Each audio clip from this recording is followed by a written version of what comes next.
राधे राधे बच्चों, आज हम देखेंगे कक्षा 10वीं विषय विज्ञान सेट ए। यानी कि हाँ बच्चों, आपका जो एमपी बोर्ड 2025 में जो एग्ज़ाम होने वाला है इसी टाइप में आएगा। तो इस सेट को बिल्कुल देख लीजिए, आपको एक अनुभव मिल जाएगा किस टाइप में आपका पेपर आएगा।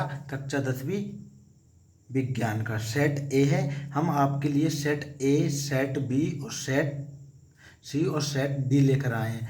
आपको कुछ नहीं करना है, इन सेटों को अच्छे से, इन सेटों का क्वेश्चनों और इनके एमसीक्यूज को अच्छे से पढ़ लेना है बच्चों। आपका 100% यहीं से क्वेश्चन आएंगे, ठीक है। 100% गारंटी है, इन्हीं सेटों में से आपका क्वेश्चन आंसर और एमसीक्यूज वगैरह आएंगे। तो यदि आप हमारे channel as per Sumit study पे न्यू हो तो प्लीज़ चैनल को सब्सक्राइब करें एंड बेल आइकन पर क्लिक करें। तो आपका जो पेपर होगा उसमें क्या होगा, 75 नंबर का आपका पेपर आने वाला है, ठीक है बच्चों। इसी के साथ आपके सबसे पहले इंपॉर्टेंट एमसीक्यूज आते हैं। क्या, एक कैल्शियम ऑक्साइड की जल के साथ अभिक्रिया है, क्या हो जाएगी, उसमें छिपी और चमकदार अधातु है आयोडीन, क्या हो जाएगी, आयोडीन बच्चों। फिर उसके बाद आता है मनुष्य के वृक्क एक तंत्र का भाग जो संबंधित है किससे का, उत्सर्जन से। मानव में मादा जनन तंत्र का भाग नहीं है, क्या नहीं है, शुक्रवाहिनी का, ठीक है, शुक्रवाहिका। और मनुष्य में लिंग गुणसूत्र की संख्या होती है तो कितनी होती है, जो होती है एक जोड़ी। और किसी दर्पण से हाथ चाहे कितनी ही दूर पर खड़े हों, आपका प्रतिबिंब सदैव सीधा प्रतीत होता है। तो कैसा होता है, केवल अप समतल में, ठीक है बच्चों। और एक एम्पियर का मान होता है, एक एम्पियर का मान होता है 1 कूलम बटे 1 सेकंड। और फिर आता है विद्युत धारा उत्पन्न करने की युक्ति को कहते हैं, क्या कहते हैं, जनित्र, ठीक है बच्चों। इसके बाद आते हैं आपके इम्पोर्टेंट रेगिस्तान आ जाते हैं बच्चों, ठीक है। रेगिस्तान आ जाते हैं जी, आपका सेट ए है। और इसी के साथ हम आपके लिए सेट 1, 2 मतलब 4 सेट लेकर आए हैं। आपको कुछ नहीं करना है, इन चारों सेटों के इंपॉर्टेंट एमसीक्यूज और इनके क्वेश्चन आंसर को अच्छे से याद कर लेना, इसी सेटों में से आपके बन जाएंगे, ठीक है। तो फिर आता है संगमरमर का सूत्र होता है CaCO3 और अयस्क में उपस्थित मिट्टी रेत अशुद्धियाँ कहलाती हैं, क्या कहलाती है, गैंग कहलाती हैं, ठीक है बच्चों।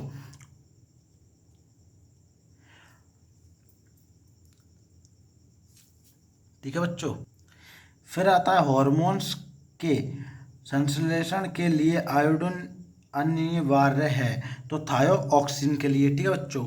और उसके बाद आता है कि जब पुष्प में पुंकेसर एवं स्त्री केसर दोनों उपस्थित होते हैं तो उन्हें द्विलिंगी पुष्प कहते हैं, क्या कहते हैं, द्विलिंगी पुष्प कहते हैं। किसी किसी गोलीय दर्पण की फोकस दूरी उसकी वक्रता त्रिज्या की आधी होती है, ठीक है। जब कोई प्रकाश किरण संगन संगन से विरल माध्यम में प्रवेश करती है तो वह अभिलंबित से दूर हट जाती है, ठीक है। और किसी विद्युत धारा के सतत तथा बंद पथ को विद्युत परिपथ कहते हैं। उसके बाद आपके जो आ जाएंगे इंपॉर्टेंट जोड़ी, तो इनको आप इनका स्क्रीनशॉट ले लीजिए बच्चों, या इनको अच्छे से देख लीजिए। इनको आपको कुछ नहीं करना है, आमने सामने मिला कर आना है। फिर उसके बाद आ जाते हैं आपके एक वाक्य में उत्तर, यानी कि एक शब्द में उत्तर। तो इनको भी कुछ नहीं करना है कि इसके सूत्र लिखा है कि CaCO Cl2 का प्रचलित नाम क्या हो जाएगा, ब्रेंजक चूर्ण। और पौधों में प्रकाश के अवशोषण के लिए कौन सा वर्णन उत्तरदायी होता है, क्लोरोफिल। और केंद्रीय तंत्रिका तंत्र की संरचनात्मक इकाई क्या होती है, मस्तिष्क एवं मेरुरज्जु। और DNA का पूरा नाम क्या है, डीऑक्सीराइबो न्यूक्लिक एसिड। और लेंस की क्षमता का SI मात्रक क्या होता है, डायोप्टर होता है। समांतर दृष्टि से व्यक्ति के लिए स्पष्ट दर्शन की अल्पताप दूरी कितनी होती है, 25 सेमी। और विद्युत चुंबकीय प्रेरण की खोज किसने की थी, फेराडे ने, ठीक है बच्चों। और इसके के साथ आते हैं आपके important question, very very important है बच्चों। मात्र आपको कुछ नहीं करना है, इन चारों सेटों के क्वेश्चन आंसर को अच्छे से समझ लेना है और इन्हीं को अच्छे से याद कर लेना है। तो पहला आ जाता है कि तेल एवं वसा युक्त पदार्थ में नाइट्रोजन से प्रभावित किया जाता है, क्यों?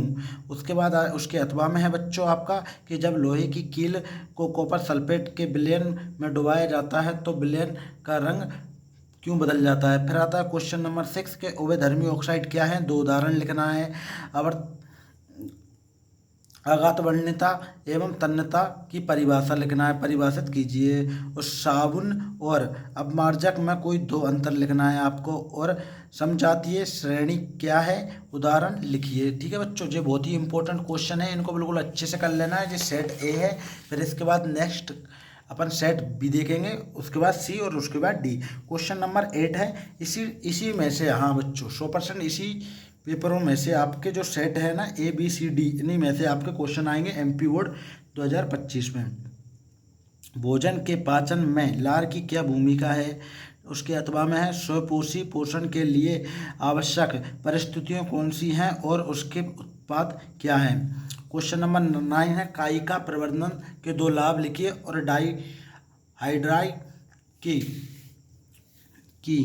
विकुलन की क्रिया लिखिए। फिर उसके बाद आ जाएगा क्वेश्चन नंबर 10 के विभिन्नताओं के उत्पन्न होने से किसी चीज की अस्तित्व किस प्रकार बढ़ जाती है और प्रभावी एवं अप्रभावी लक्षण क्या हैं। हीरे का अपवर्तनांक 2.42 है, तो इस कथन से क्या अभिप्राय है, जो आपके क्या हो जाएंगे बच्चों, जो आपके न्यूमेरिकल हैं। ठीक है, उत्तर दर्पण की फोकस दूरी ज्ञात कीजिए जिसकी वक्रता त्रिज्या कितनी 32 सेंटीमीटर हो। प्रकाश, क्वेश्चन नंबर 12 है, जो आपके 2 नंबर के लिए वेरी इंपॉर्टेंट क्वेश्चन चल रहे हैं कि प्रकाश के परावर्तन के नियम लिखना है, निम्न को नियुक्त करना है बच्चों। ठीक है, किसी कार का हेडलाइट, किसी वाहन का पश्च दृश्य दर्पण। फिर आ जाता है क्वेश्चन नंबर 13, विद्युत परिपथ आरेख में उपयोग आने वाले किन्हीं 4 अवयवों के प्रतीक दर्शाइए। फ्यूज तार किस प्रकार विद्युत उपकरणों को नष्ट होने से बचाता है। चुंबकीय क्षेत्र रेखाओं, क्वेश्चन नंबर 14, चुंबकीय क्षेत्र रेखाओं के कोई 2 गुण लिखिए और फ्लेमिंग का बम वाएं हस्त नियम लिखना है। और फिर आ जाता है 15वें पे, दृष्ट धारा एवं प्रतिवर्ती धारा क्या है, किसी विद्युत परिपथ में लघुपतन कब होता है। ठीक है, वेरी वेरी इंपॉर्टेंट है बच्चों, जो 2 नंबर के लिए। परितंत्र में अपमार्जकों की क्या भूमिका रहती है। ठीक है, क्वेश्चन नंबर 16 है। क्वेश्चन नंबर 16 के बाद आ जाता है आपका क्वेश्चन नंबर 17। क्वेश्चन नंबर 17 है कि वियोजन अभिक्रिया को संयोजन अभिक्रिया को विपरीत क्यों कहा जाता है, इन अभिक्रियाओं के समीकरण दीजिए। और उसके अथवा में दिया जाएगा बच्चों के निम्नलिखित अभिक्रियाओं को संतुलित अभिक्रियाओं रासायनिक अभिक्रियाएं लिखिए। संतुलित रासायनिक अभिक्रिया लिखना है, इनका अच्छे से स्क्रीनशॉट ले लीजिए और इनको आप सोल्व कर लीजिए। ठीक है, उसके बाद हार्मोन्स के कार्य लिखना है आपको, जो 3 हार्मोन्स दिए हैं इनके कार्य लिखना है। और उसके अथवे में आ जाएगा कि मधुमेह के कुछ रोगियों की चिकित्सा इंसुलिन का इंजेक्शन देकर क्यों की जाती है। ठीक है, और उसके बाद आ जाता है क्वेश्चन नंबर 19, 3 नंबर का ये क्वेश्चन है कि स्वच्छ आकाश का रंग नीला होता है, क्यों।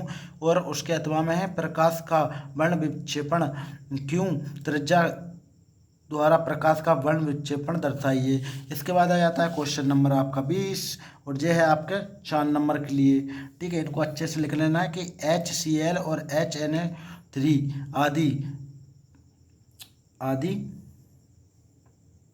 आदि जलीय विलयन में अम्लीय अभिलक्षण क्यों प्रदर्शित करते हैं, जबकि अल्कोहल, ग्लूकोज जैसे यौगिक के विलयनों में अम्लीयता के अभिलक्षण नहीं प्रदर्शित करते हैं। और इसके में आ जाएगा प्लास्टिक ऑफ पेरिस को रंध्ररोधी बर्तन में क्यों रखा जाना चाहिए, समीकरण लिखकर व्याख्या करना है। वेरी इंपॉर्टेंट बच्चों, वेरी वेरी इंपॉर्टेंट है ये वाला क्वेश्चन। इसके बाद आ जाता है लास्ट नहीं है, लास्ट है आपका 22, 4 सतत हाइड्रोकार्बन के नाम लिखना है अणुसूत्र एवं संरचना सूत्र दर्शाइए। उसके अथवा में आ जाता है संरचना सूत्र लिखना है 1 2 3। इनका स्क्रीनशॉट ले लीजिए, इनमें से आपको कोई तो कर आना है। इसके बाद आ जाता है आपका लास्ट क्वेश्चन बच्चों कि मानव के उत्सर्जन तंत्र का स्वच्छ नामांकन चित्र, यानी आपको स्वच्छ नामांकन चित्र बनाना है और इसमें भी आपको चित्र बनाना है। वेरी इंपॉर्टेंट है बच्चों। आज की क्लास में हमने विज्ञान कक्षा 10वीं का सेट ए कंप्लीट कर लिया है। वीडियो अच्छी लगी हो तो वीडियो को लाइक करें एंड कमेंट करें और अपने दोस्तों को भी शेयर करें। मिलते हैं नेक्स्ट वीडियो में, जब तक के लिए जय हिंद जय भारत। इसी तरह पढ़ते रहिए और आगे बढ़ते रहिए।